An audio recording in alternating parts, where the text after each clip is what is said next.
இறைவனுடைய திருநாமங்கள் ஓதுவதற்கு நமக்கு ரொம்ப ஆசை தான். நிறைய பேர் அதை ஓதி அவங்களுடைய வாழ்க்கையில நிறைய பிரதிபலன்களை வாங்கியிருக்காங்க. இன்னைக்கு இப்போ இந்த வீடியோல நான் சொல்லக்கூடிய இந்த ஒரு திருநாமத்தை ஓதும்போது இறைவனுடைய சிம்மாசனம், இறைவனுடைய அர்ஷ் நடுங்கும். அதற்கு கூடவே இன்னொரு இஸ்மையை நாம் கற்றுக்கொள்வோம். இந்த ஒரு இஸ்மை நாம் ஓதும்போது யாருடைய முன்னிலும் சென்று கையை நீட்டி நிற்கக்கூடிய ஒரு நிலை நமக்கு வராது. பிஸ்னஸில் எந்த ஒரு முன்னேற்றம் இல்லாமல் இருக்கக்கூடியவங்க, குழந்தை இல்லாமல் இருக்கக்கூடியவங்க, கல்யாணம் நடக்காமல் இருக்கக்கூடியவங்க, கடனால் அவதிப்பட்டு கொண்டிருக்கக்கூடியவங்க, இந்த ஒரு திருநாமத்தை உங்களுடைய வாழ்க்கையில் இறுக்கமாக பிடித்து கொள்ளுங்கள். அந்த 2 திருநாமங்கள் எதெல்லாம், அந்த 2 திருநாமங்களை எப்போ ஓத வேண்டும், எங்கே ஓத வேண்டும், எத்தனை தடவை ஓத வேண்டும், அது எல்லாமே இந்த வீடியோவில் நம்ம முழுவதுமாக பார்ப்போம். நாம் நினைத்த வேலை கிடைப்பதற்கு, நினைத்த ஒரு வரம் நமக்கு அமைவதற்கு, நினைத்த காரியங்கள் எளிதாக நடப்பதற்கு, எந்த ஒரு தேவைக்கும் வலது கையை நெஞ்சில வைத்து 5 தடவை நாம் ஓதும்போது அந்த காரியங்களெல்லாம் நமக்கு ஹயரானதாக நடந்து கிடைக்கும். அந்த இஸ்மு எது? அஸ்ஸலாமு அலைக்கும் வரஹ்மத்துல்லாஹி வபரகாத்துஹு. அல்லாஹும்ம ஸல்லி அலன் நூரி வா அஹ்லிஹி. மோமின்களே, நாம் ஓதக்கூடிய இந்த ஒரு இஸ்மின் மூலமாக இறைவனுடைய சிம்மாசனம் நடுங்கும், இறைவனுடைய அர்ஷு நடுங்கும். அந்த அளவுக்கு சக்தி பெற்ற ஒரு இஸ்மு. அந்த ஒரு இஸ்மை நாம் பார்ப்பதற்கு முன்னதாக நாம் தெரிந்து கொள்ள வேண்டிய ஒரு விஷயம், நிறைய பேருக்கு தெரியாது இறைவனுடைய அர்ஷ் என்றால் என்ன. நிறைய பேர் அவங்களுடைய மனதில் அந்த சந்தேகத்தோடு இருக்கிறாங்க. நிறைய பேர் கமெண்டில் கேட்குறாங்க. இறைவனுடைய அர்ஷுங்கிறது இறைவனுடைய சிம்மாசனம். அந்த அர்ஷை நமது ரசூல் ஸல்லல்லாஹு அலைஹி வஸல்லம் கற்றுத்தருகிறாங்க. இறைவனுடைய அர்ஷ் என்பது நாம் வாழக்கூடிய இந்த பூமி, இந்த உலகம் முழுவதையுமாக கொண்டு அல்லாஹ்வுடைய அர்ஷுக்கு கீழே வைக்கும்போது நம் கையிலிருந்து ஒரு மோதிரத்தை கலத்தி வைப்பதற்கு சமமாகும். அதாவது கடலுக்கு முன்னாடி ஒரு மோதிரத்தை கலத்தி வச்சு அதை பார்க்க முடியுமா? கண்டிப்பாக முடியாது. அதற்கு சமம்தான் இறைவனுடைய அர்ஷுக்கு கீழே வானத்தை, பூமியை கொண்டு வைக்கும்போது எதுவுமே தெரியாது. அந்த அளவிற்கு அது பெரியதாகும். இன்ஷா அல்லாஹ் அது எல்லாவற்றையும் நாம் நேரடியாக பார்ப்பதற்கு அல்லாஹு தாலா நமக்கு தௌஃபீக் புரிவானாக. நாம் நல்ல மோமீன்களாக வாழும்போது நாளை ஆகிரத்தில் வைத்து அல்லாஹு தாலாவின் அற்புதங்களை எல்லாம் பார்ப்பதற்கு இறைவன் நமக்கு அருள் புரிவானாக. ஆமீன். நாம் பார்க்கக்கூடிய இந்த கண்களை கொண்டு இறைவன் படைத்த அனைத்தையும் பார்ப்பதற்கு இறைவனுடைய அற்புதங்களை பார்ப்பதற்கு இறைவன் நமக்கு தௌஃபீக் புரிவானாக. ஆமீன். இறைவனுடைய அர்ஷன் நடுங்கும் போது இறைவன் அதை பார்ப்பான், இறைவன் அதை கவனிப்பான் என்பதாகும். அந்த அர்ஷன் நடுங்குவதற்கு என்ன காரணம் அப்படின்னு மலக்குகளை வைத்து இறைவன் பார்ப்பான் என்பதாகும். மலக்குகள் கூறுமாம், அல்லாஹ் இந்த துனியாவில் இந்த ஒரு மனிதன் அல்லது இந்த சகோதரி, இந்த ஒரு ஆண், இந்த ஒரு உம்மா, இந்த ஒரு வாப்பா உன்னுடைய அர்ஷு நடுங்குவதற்கு, உன்னுடைய அர்ஷு சிம்மாசனம் நடுங்குவதற்கு காரணமாகிறான். அவங்களுடைய துவாவை நீ ஏற்றுக்கொள், அந்த பாவப்பட்ட மனிதனின் துவாவை நீ ஏற்றுக்கொள் அப்படின்னு மலக்கு கூறுவதாக நமது ரசூல் ஸல்லல்லாஹு அலைஹி வஸல்லம் நமக்கு கற்று தந்திருக்காங்க. அப்போது இறைவனுடைய அந்த அர்ஷு நடுங்குவதற்கு அந்த அளவுக்கு சக்தி உள்ள ஒரு திருநாமத்தை நாம் ஓதுகின்றோம். நமக்கு ஒரு மரத்தை குலுக்க முடியுமா? அந்த மரத்திலிருந்து ஒரு இலை கீழே விழுவதற்கு கூட எந்த அளவுக்கு நாம் சக்தி கொடுத்து நாம் அதை தள்ள வேண்டும்? ஒரு கல்லை, ஒரு பெரிய ஒரு கல்லை, ஒரு பாறையை நாம் எடுக்க வேண்டும் என்றால் அதற்கு நாம் எவ்வளவு சிரமப்படுகின்றோம்?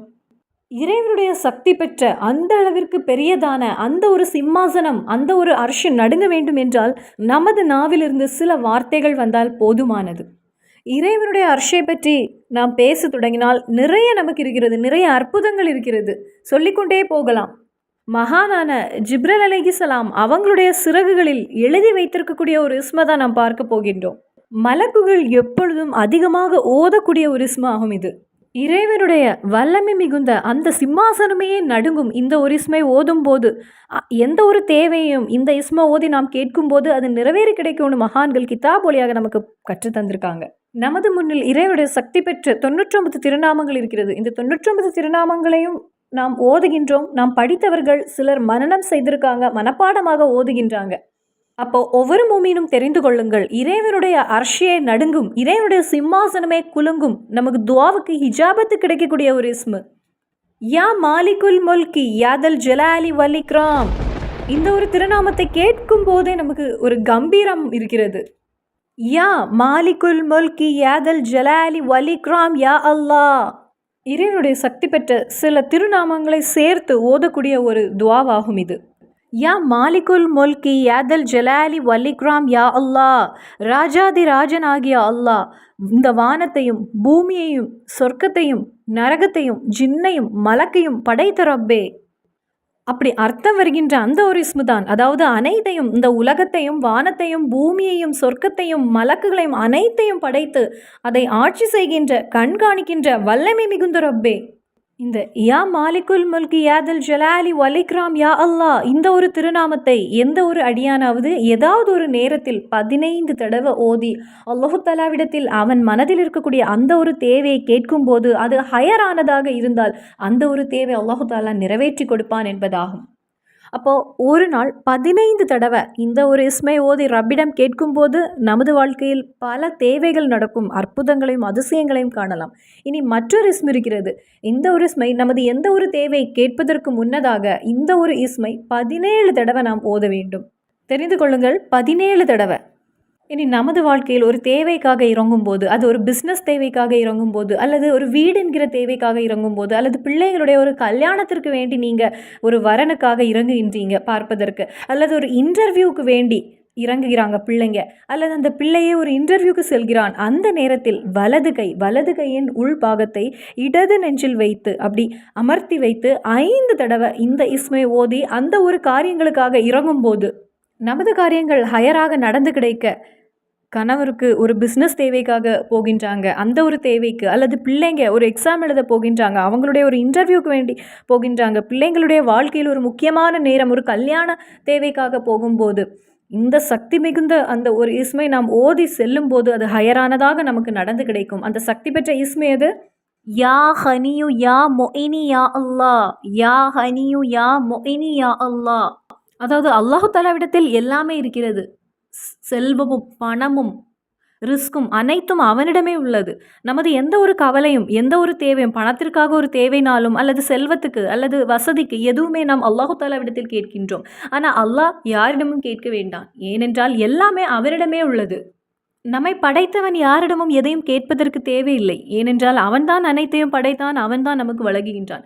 அப்போது எந்த ஒரு தேவை துஆ கேட்பதற்கு முன்னதாக 17 தடவை யா அனியு யா மொயினி யா அல்லாஹ் இந்த ஒரு இஸ்மை ஓதிக்கொள்ளுங்கள். இனி ஒரு வியாபார தேவைக்காக செல்வதற்கு முன்னதாக, அல்லது ஒரு இன்டர்வியூ, அல்லது ஒரு வேலை, அல்லது ஒரு கல்யாண யோசனைக்காக, அல்லது ஒரு இடத்தை முடிப்பதற்கு, எந்த ஒரு தேவைக்கும் சரி, வலது கையை இடது நெஞ்சில் வைத்து நல்லா அமர்த்தி வைத்து 5 தடவை இந்த ஒரு திருநாமத்தை ஓதி துஆ செய்துவிட்டு அந்த காரியங்களுக்கு இறங்குங்கள். அப்போ நாம் 2 இஸ்முகளை பார்த்தோம். 2 இஸ்முகளில் இறைவனுடைய சிம்மாசனம் அர்ஷும் நடுங்கக்கூடிய இஸ்மு.